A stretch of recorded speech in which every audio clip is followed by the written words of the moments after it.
فراد.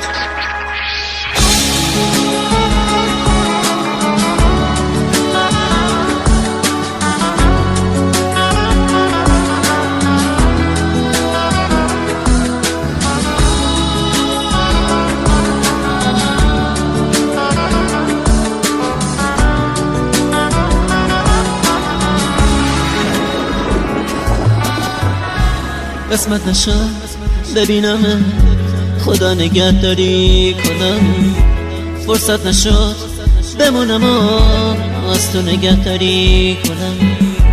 گفتم اگه ببینمت دل کندنم سخته برام، اگه یه وقت بگی نرو رفتن پر از درد برام.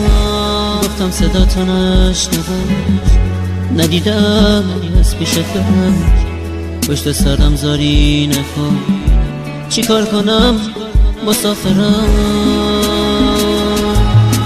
من میرم ولی باز تو بدون همیشه یاد تو از خاطر من فراموش نمیشه. گل من خوب میدونی بی تو تک و تنهام عزیزم، اگه تو نباشی میمیرم.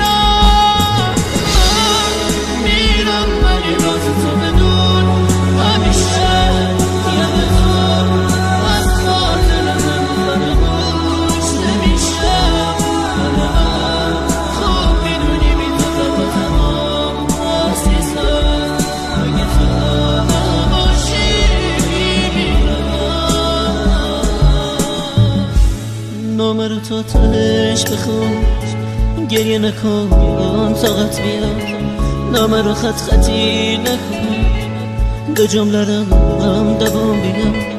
باور نکن یه بی وفا نامه میذارم و میرم، نه قسمت زندگی اینه، به کی بگم مسافرم.